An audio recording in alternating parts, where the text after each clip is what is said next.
Bonjour à tous et bienvenue dans cette nouvelle vidéo, j'espère que vous allez bien et que vous êtes en forme. Comme vous avez pu le voir au titre de cette vidéo, eh bien on se retrouve aujourd'hui pour parler bots de trading. C'est vrai que c'est une question que je reçois beaucoup, j'avais déjà tourné une vidéo sur le sujet et du coup on me demande à chaque fois, alors qu'est-ce que t'en penses? Est-ce que t'as changé d'avis?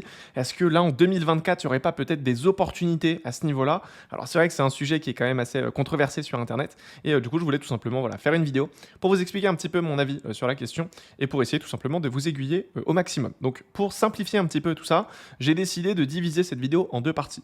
Je me suis dit aujourd'hui, quand on parle de bots de trading, eh bien ça peut être intéressant, mais ça va dépendre un petit peu de vos objectifs. Donc si vous avez des objectifs à court terme, eh bien on peut voir que les bots de trading, ça peut être une solution. Par contre, si vous avez aujourd'hui un objectif à long terme, donc c'est ce que je vais vous expliquer dans la vidéo, eh bien vous allez voir que c'est pas forcément le truc le plus intéressant.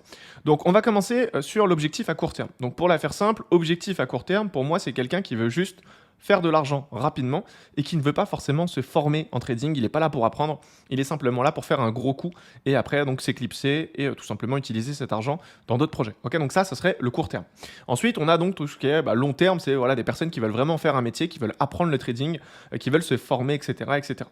Donc on va voir que dans ces deux cas, on peut utiliser les bots de trading, mais selon moi, il y a une période où ça peut être un petit peu compliqué et du coup, je ne vais pas vous recommander ça. On va donc commencer avec la première partie qui est donc basée sur l'objectif court terme. Donc ça, c'est vraiment pour des personnes qui veulent faire un peu d'argent sur les marchés et ensuite s'éclipser. Donc pour la faire simple, je pense que certains bots de trading peuvent être intéressants, peuvent être rentables, mais c'est vraiment sur du court terme. Ça veut dire que moi, personnellement, j'en ai testé plein des bots et de manière générale, les premiers mois, ça se passe très bien. Donc en général, quand tu mets un peu d'argent, le premier mois, tu vas générer quelques profits, le deuxième aussi, le troisième aussi. Et bizarrement, à partir de 4, 5, 6 mois, ça va cracher et tu vas perdre tout ton capital. Donc ce que je t'invite à faire, c'est que si tu es sur du court terme, que tu veux juste faire de l'argent rapidement, c'est que tu peux mettre de l'argent sur un bot, le laisser tourner un mois ou deux pour que ça puisse générer des profits. De manière générale, les gens, quand ils vont voir qu'il y a du profit qui est généré, ils vont rajouter de l'argent et c'est un petit peu là qu'ils vont tomber dans le piège et ils vont se faire arnaquer. Donc l'idée, ça serait quoi? Ça serait de déposer de l'argent, faire travailler ton argent pendant un mois, 2 mois, et ensuite tu vas retirer ta mise initiale. Donc je sais pas, si tu avais mis 1000 euros dans ton bot de trading, tu vas juste récupérer tes 1000 euros et laisser les profits. Donc tout simplement faire jouer donc les intérêts composés pour que ça puisse donc générer des profits encore et encore. Comme ça, tu as sorti ton risque et derrière, même si c'est amené à se cracher, au moins tu n'auras rien perdu. Ok, donc ça pourrait être à la limite une solution, mais après personnellement, j'y crois pas trop. Je vais vous dire pourquoi. Selon moi, un bot de trading aujourd'hui qui est rentable, c'est clairement une machine à cash. C'est vraiment en fait un cheat code. C'est vraiment, tu mets 500 euros, si tu arrives à tirer, je sais pas, même 50 euros tous les mois, donc 10% de performance, c'est énorme. Ok, je pense que les gens ne réalisent pas, mais c'est énorme si aujourd'hui un bot comme ça est accessible au grand public. Donc je pense que ce genre de choses peut exister, il n'y a pas de problème avec ça, mais je pense pas que ce soit accessible au grand public. Je pense pas que en mettant 200 euros, 300 euros, en achetant une licence à 500 euros, on ait accès en fait à un outil qui est aussi puissant. Je pense que ce genre de choses, c'est surtout partagé entre les banques, entre les fonds d'investissement, etc. J'ai du mal à me dire que nous, en tant que traders particuliers, on ait accès à quelque chose d'aussi puissant qui va tenir sur le long terme. Ok, donc partant de ce principe-là, il faut vraiment se dire, ok, si je me lance là-dedans, c'est vraiment sur du court terme, et comme ça, naturellement, même si derrière je perds du profit, c'est pas bien grave parce que j'aurais sécurisé moi mon argent en le retirant donc au bout de quelques mois. Donc ça, c'était vraiment pour les personnes qui ont un objectif à court terme. C'est vraiment des mecs qui veulent pas du tout apprendre le trading, ils s'en foutent, ils sont pas là pour ça, ils veulent juste faire de l'argent. Ça peut être intéressant, mais encore une fois, il faut quand même faire pas mal de recherches et essayer de voir un petit peu tout ça. Ensuite, le conseil que je peux vous donner, c'est vraiment de venir au moment où il y a par exemple un lancement. Aujourd'hui, si tu as un bot de trading qui est en cours, et qui va être bientôt lancé, c'est selon moi la meilleure période en fait pour intégrer ce truc. Il y a souvent des personnes qui vont se dire, ouais, mais si le bot il vient de se lancer, je sais pas trop ce que ça va donner au niveau des performances, je préfère attendre quelques mois. En fait, le truc, c'est qu'en général, un bot qui tient va tenir surtout les premiers mois et par la suite, quand les gens vont arrêter d'investir de l'argent, c'est là qu'en fait ils vont faire crasher le bot et ils vont récupérer donc tout simplement le capital de tout le monde. Donc en fait, ce que tu dois comprendre, c'est que plus vite tu vas tester un bot, donc dès le lancement, et plus tu pourras faire de profit. C'est vrai que c'est un peu un système de pyramide, c'est un peu ce qui se passe dans la crypto, etc. Souvent, quand il y a des coins qui sont lancés, les premiers qui sont sur la liste, c'est les personnes qui vont faire le plus d'argent. Donc en fait, sur les bots de trading, c'est un peu le même fonctionnement. S'il y a un bot aujourd'hui qui est lancé, si tu fais partie des premiers à le tester, de manière générale, c'est là où tu feras le plus de profit.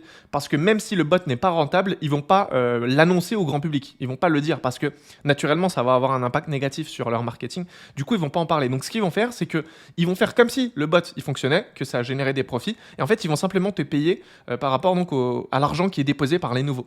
Donc si toi aujourd'hui tu intègres le bot, tu mets 500 € et qu'ils t'ont dit qu'il y avait, je sais pas, entre 5% et 10% de rendement mensuel, même si le bot ne respecte pas les 5% ou 10%, ce qu'ils vont faire, c'est que quand un nouveau client va mettre de l'argent sur le bot, ils vont simplement prendre une partie de son capital et te le donner pour te dire, bah voilà, tu vois, le bot il fonctionne et bah du coup c'est bon, on a bien tenu notre engagement, n'hésite pas à rajouter plus d'argent, ok? Donc ça c'est l'avantage des personnes qui intègrent rapidement le projet. Quelqu'un qui arrive au bout de 6 mois, 7 mois, 8 mois, à un moment donné au niveau de la trésorerie, des fois c'est compliqué si le bot n'est vraiment pas rentable et du coup c'est à ce moment-là qu'ils vont dire que bah ça a craché et du coup ils vont rembourser plus personne, ils vont fermer la société et en général c'est compliqué de récupérer ces fonds. Ok, donc ça c'est vraiment voilà, une approche à court terme, faites attention, ça reste quand même très risqué.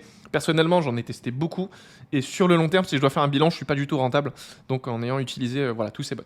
Maintenant on va passer sur du long terme. Donc ça c'est vraiment des personnes qui veulent en faire un métier, qui veulent donc tout simplement peut-être générer des profits pendant leur période d'apprentissage. Ça, c'est un truc que je reçois beaucoup. Même des élèves au sein de mon école qui m'en parlent, qui me disent, voilà, le processus, il est un peu long, ça va prendre peut-être 6 mois, 1 an. Est-ce que c'est possible que je passe par un bot? Comme ça, je mets un peu d'argent dessus et tous les mois, ça va me donner un peu d'argent.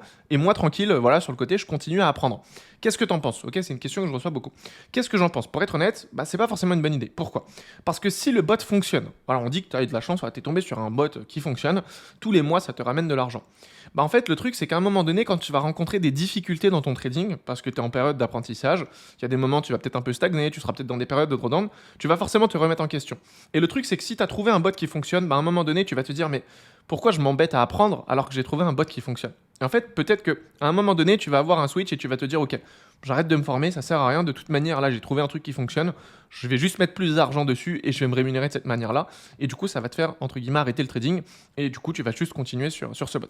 Donc ça, c'est déjà le premier point négatif. Et dans le cas inverse, si tu mets de l'argent sur un bot, que ça ne fonctionne pas et que ça crache, tu vas perdre de l'argent. Donc, première perte, c'est pas grave. Deuxième, c'est pas grave. Troisième, c'est pas grave. À un moment donné, ça va commencer à te saouler. Et le problème, c'est que si tu enchaînes beaucoup trop de pertes, ça va peut-être même commencer à te dégoûter du trading et ça va te refroidir à l'idée de continuer en fait à apprendre, ok? De continuer à te former encore et encore, surtout que c'est un processus qui prend du temps. Donc si en parallèle, en plus, tu perds de l'argent, bah, le jour où tu es rentable, tu auras peut-être même plus de capital pour te lancer. Donc ça peut être aussi pénalisant à ce niveau-là. Donc je pense que peu importe du coup le résultat, que ce soit positif ou négatif au niveau de tes résultats par rapport à ce bot, je pense que l'impact sur toi, sur ta psychologie, sera dans tous les cas négatif. Parce que si le bot fonctionne, à un moment donné, tu vas arrêter de te former en te disant mais je suis pas con, pourquoi je continue à me faire chier, à trader, voilà, en démo, à essayer de m'entraîner, etc. alors qu'il y a un bot qui me rapporte de l'argent tous les mois.